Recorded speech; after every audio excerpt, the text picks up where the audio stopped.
Bueno, buenas tardes a todos de nuevo y continuamos con nuestro programa La Pica en Flandes, en este caso tratando un nuevo monográfico, eh, como hacemos todas las semanas. En este caso, durante los 20 minutos restantes del programa que nos quedan, hablaremos de la presencia del fundamentalismo musulmán en España y en Occidente en general. Todo esto a colación, bueno, de los recientes atentados que ha habido, tanto creo que ha sido en Viena como en Francia, y bueno, una cierta preocupación, ¿no? Antes de ceder la palabra al teniente general Pérez Alamán, yo simplemente quería hacer una mínima observación, ¿no? Además que me toca muy de cerca, porque, bueno, mi hija ha visto que en los libros docentes de la ESO se les enseña a nuestros hijos cosas que yo jamás estudié y ni pensé que se estudiaría en el momento presente. Lo digo porque a mí me gusta mucho la historia de España, pero la historia de España es la historia de España, o sea, es la historia de nuestra nación. ¿eh? Y es que hoy en día en los libros docentes se les enseña a nuestros hijos pues las figuras de los califas, los califatos. ¿eh? Sabemos que el califato de Abderramán III tiene una presencia importante en la historia de España, pero lo que no tiene presencia es el conocer los nombres de los califas desde que murió Mahoma, ¿no? Con lo cual, al final, lo queramos o no, la presencia, y respetando, por supuesto, la religión musulmana, yo tengo amigos musulmanes, pero de alguna forma es que nos lo están metiendo con calzador, o sea, nos lo están metiendo en vena. Es verdaderamente increíble, ¿no? Cuando realmente España es una sociedad cristiana, lo ha sido así desde el comienzo de los tiempos, parece que hay que abrirse a nuevas realidades, pero de una forma ya por todas las vías, por la televisión, por los libros docentes, cosas verdaderamente sorprendentes, ¿no? Lo digo desde el respeto y desde luego también desde la preocupación, porque estos crímenes que estamos viendo, digamos, yo siempre he dicho lo mismo, es la propia comunidad musulmana la que está integrada, la que trabaja, la que respeta, la que tendría que, yo creo que, participar mucho más activamente en la identificación de estos elementos que además a quienes se están poniendo en la picota son a su propia comunidad, ¿no? Porque se mueven, como hemos visto, con total libertad y total impunidad, ¿no? Desgraciadamente el Estado en España y también la Unión Europea no adopta esa beligerancia que parece que el presidente Macron va a adoptar, ¿no?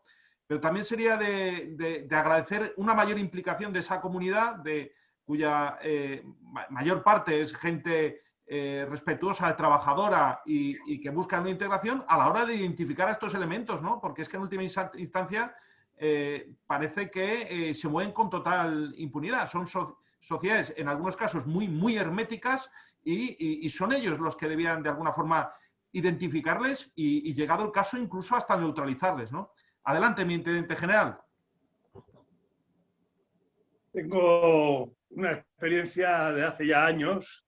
Estamos hablando de la crisis de los cayucos del 2006 en Canarias y parece ser, según comentarios actuales, que en aquella ocasión era más de recibo el contemplar cierta diversidad el África subsahariana a las costas de Canarias. Venían más mujeres, venían niños, también venían jóvenes, tampoco venían excesivamente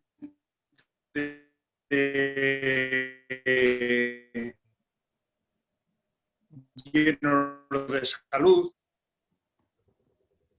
Y por comentarios que he oído de los que están llegando en estos momentos, son jóvenes, fuertes, en edad militar, vienen con medios modernos como iPhone, móviles de última gama, con dinero en el bolsillo, de forma que pueden llegar incluso y coger un avión y trasladarse a la península por sus propios medios. Esto nos da que pensar y sospechar la posibilidad de que no son famélicos huyendo de una mala vida y del hambre, sino otra cosa. Y ahí llega el momento en que la puerta a acceder después de los atentados de Niza, a que accedan procedentes de esa inmigración descontrolada totalmente y pasen la frontera. ¿Qué quiere decir eso? Pues que nos vamos a comer con patatas. En Canarias no saben qué hacer con ellos. En el año 2006 tuve un gran enfrentamiento con los superiores, del ministro abajo todos, porque estaban empeñados, como no había dónde colocar a tanto inmigrante, ten en cuenta que montamos, donde acogimos en 6 meses casi 50.000, y dentro de la ley pues estaban los días correspondientes, la cuarentena, antes de dejarlos en libertad. La libertad es como no admitían la repatriación, pues la libertad era meterlos en un avión y mandarlos a las distintas comunidades autónomas de la península. Normalmente, en aquel momento el gobierno era socialista de Zapatero, pues normalmente iban a comunidades autónomas que estaban gobernadas por el Partido Popular. Llegaban en un avión y iban a la zona de carga, les daban 20 euros y puerta. Y a desperdigarse de mala manera por el resto de la comunidad. Esa era la solución. Pretendían que yo, como mando de Canarias, pues los guardara en los cuarteles, a lo que me negué en redondo, claro. Eso era meter el zorro en el gallinero, sin saber quiénes eran, qué actitud tenían, sus posibilidades de enfermedades, en fin. Pero la solución, pues nada, los militares dicen a todo que sí, a la orden, a los cuarteles. Pero se encontraron con que no era tan fácil y no había forma legal de obligarme a que así se hiciera. Llegó un momento en que los campamentos no daban de sí, aparte de que no tenían, eran tiendas y no había unas condiciones muy adecuadas, sobre todo ahora en esta época ya cuando llegó el invierno, y entonces empezaron a acusar al mando de Canarias, es decir, a un servidor, que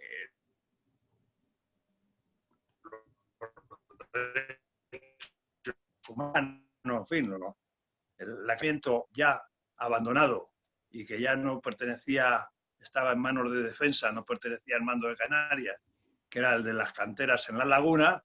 Entonces, cuando empezaron a exigir sitios a cubierto y bien acondicionado, que no fueran tiendas de campaña, pues yo hablé con el ministerio para ofrecer dicho alojamiento.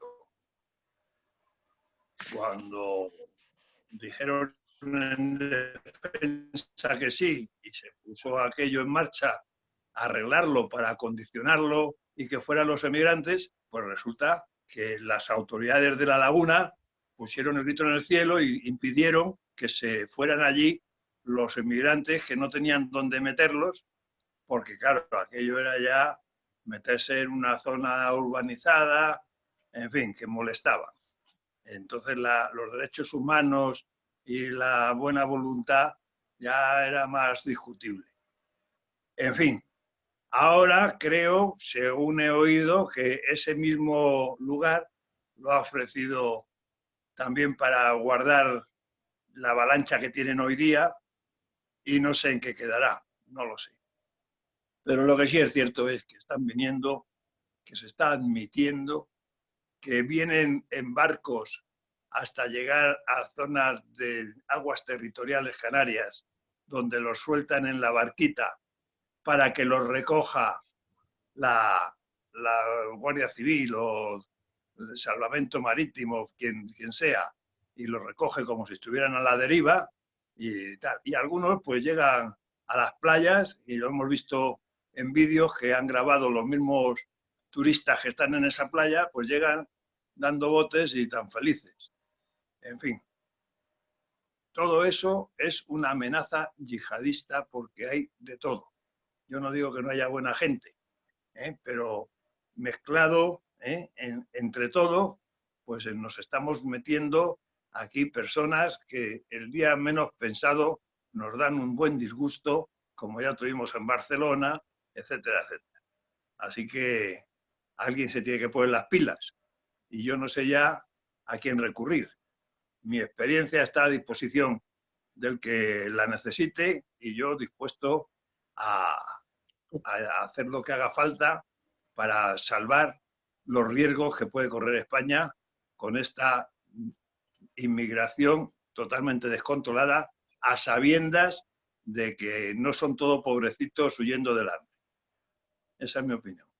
Muchísimas gracias, mi teniente general. Mi general Fontella, por favor. Bueno, de esta amenaza, que efectivamente es una amenaza de una emigración totalmente descontrolada y ilegal, además, está permitiendo una ilegalidad, hay un problema también añadido ahora, porque antes muchos de estos se repartían por toda Europa, eran normalmente de zonas francófonas, iban buscando pues Inglaterra, Francia, Italia, iban buscando pues, meterse en Europa, pero ahora mismo no se puede meter en Europa, están las fronteras cerradas, Francia, Italia e Inglaterra están bloqueando la entrada de inmigrantes de forma drástica y al final todo eso se nos va a quedar en el territorio español. No solamente el desgaste económico, que ya que estamos en una crisis brutal, ¿no? Supone el de gastar el dinero en un inmigrante que cobra más que un parado o una subvención de la hostelería que no están cobrando nada, o los ERTE, pues encima el riesgo que hay de atentados terroristas. Y tenemos ejemplos en Viena, en Barcelona, en Madrid y en toda Europa, ¿no? Y que está claro que dentro de las ovejas blancas se están metiendo lobos, y después ya saldrán a relucir. Pues ahí queda esa advertencia, ¿no?, a las autoridades, la necesidad de que se pongan las pilas, que filtren los que lleguen, que defiendan las fronteras, que eso es una política más de la Unión Europea, son fronteras de la Unión Europea y ahora se ven las consecuencias de haber entregado el Sáhara de esa manera. Podía haber habido ahí un Estado, digamos, amigo de España, donde mandaran, digamos, los originarios, los nativos de allí. ¿Y qué hace Marruecos? Que es un territorio que ahora mismo está administrado de hecho por Marruecos, pues permitir esta invasión. ¿Y qué hace la Unión Europea? ¿Qué hace España? En vez de impedir ese asalto continuo, pues mirar a otro lado. Y además ahora creo que España le va a dar varios decenas de millones de euros para financiar la renovación de los vehículos, ¿no?, de la policía, me parece. O sea, todo este tipo de ayuda humanitaria yo creo que deberían aplicársela a los propios españoles, que es quien lo van a sufrir. Pero bueno, hay una tolerancia y evidencia una política de complicidad ante este problemón, y como España está como está, pues al final será el pueblo español el que lo sufra, ¿no?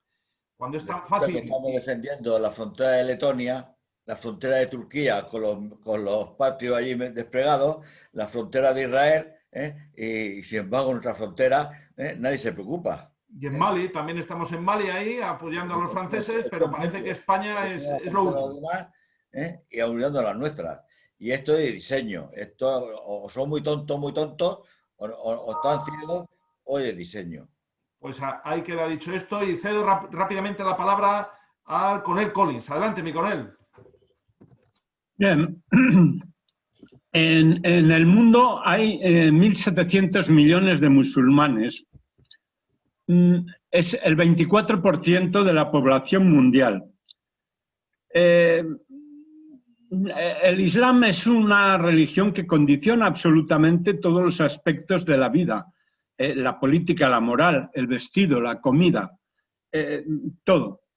Bueno, además ocupan un área geográfica enorme, es una ancha banda de las zonas templadas y tropicales del hemisferio norte, pues desde la costa atlántica de África hasta las Filipinas, en el extremo oriente. Pues esto comprende pues, todas las naciones del norte de África, con minorías importantes en el África negra o subsahariana, una parte de Europa, Albania, la Turquía europea, Kosovo, Turquía asiática en el Oriente Próximo, gran parte de Asia Central, Irán, Afganistán, Pakistán, Indonesia, Malasia y parte de Filipinas, y me he dejado alguno. Bueno, pues todas estas naciones tienen homogeneidad cultural que les da la religión islámica. Tiene un problema el Islam, que es una religión al revés que las cristianas, que no ha separado los aspectos religiosos y espirituales de la política y de la cultura y de todo. Todo está condicionado por la religión.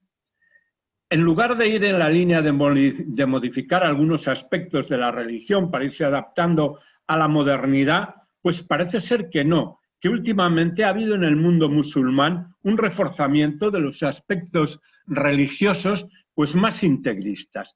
Por ejemplo, en los años 50 o 60 del siglo pasado, las mujeres musulmanas de Ceuta y Melilla vestían todas a la europea. Actualmente, mi coronel, doy fe porque yo hice el servicio militar en el año 93-94 en Melilla y he ido luego 2 veces después, en el año 2010 y en el 2016-17, a correr allí la africana y me quedé sorprendido.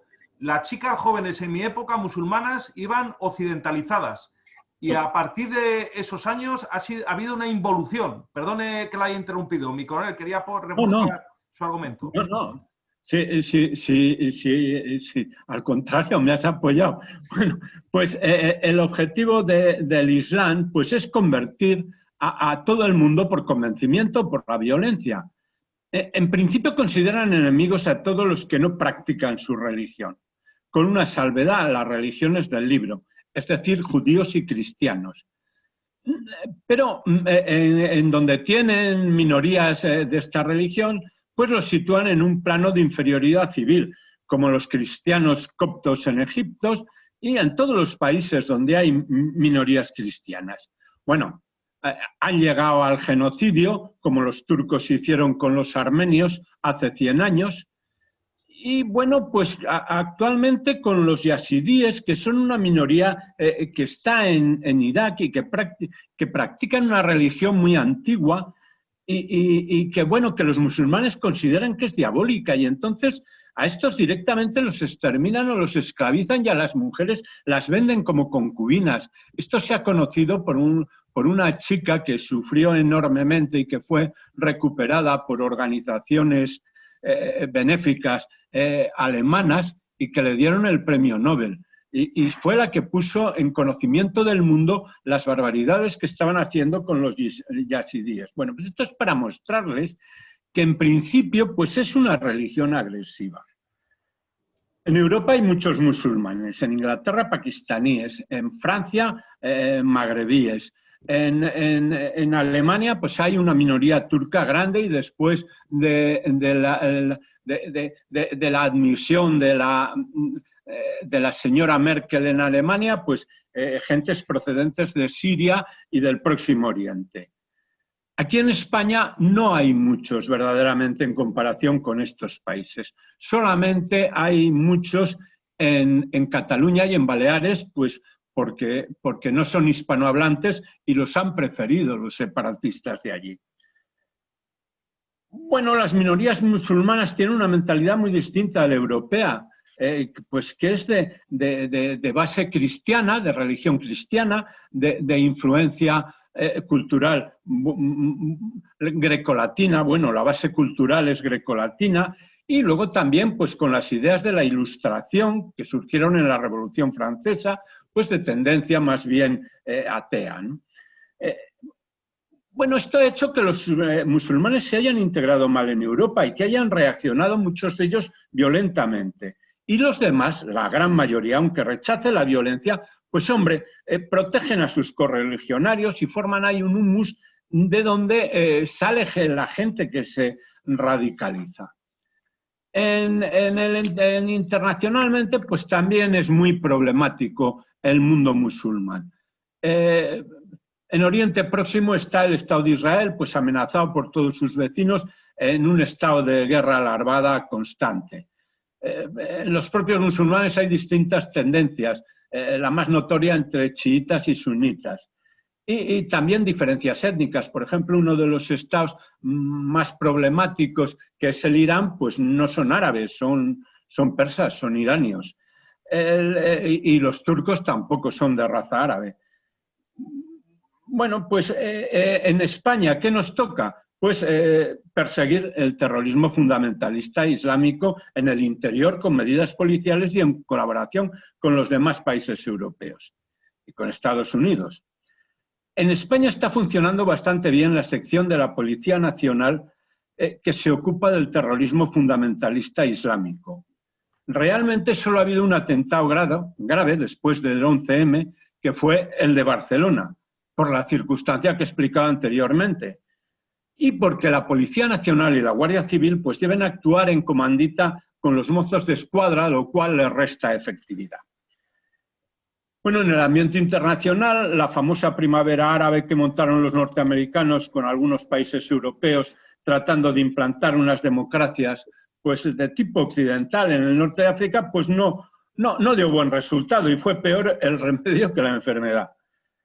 Los norteamericanos parece que están empleando una táctica pues, muy maquiavélica, pero del divide y vencerás, aprovechando y provocando las luchas intestinas entre los propios islámicos. Muy confusa para los que la vemos desde fuera y no tenemos más información que la que se publica. En lo que a nosotros concierne, no deberíamos bajar la guardia. Debemos tener unos ejércitos a la altura de la posición geográfica que ocupamos, justo en el borde de una falla, es decir, donde se producen los terremotos. Y deberíamos de tener la inteligencia muy activa en asuntos referentes al mundo musulmán, especialmente al norte de África. Esto parece lógico, pero es que algunas veces no se hace. Se pone en funcionamiento la alianza de civilizaciones o los coqueteos de los comunistas con los palestinos más agresivos. O sea, bueno, luego hay que tener cuidado. Yo creo que habría que cuidar mucho lo que se llama la invasión silenciosa, que dijeron que iban a vencer a Occidente con los vientres de sus mujeres, porque tienen una evolución demográfica muy superior a la nuestra. Entonces, en Europa, no sé, en las próximas generaciones, pues habrán aumentado mucho los musulmanes. Mi coronel, nos queda sí. medio minutito, mi coronel, perdone que lo interrumpa. Bueno, pues únicamente,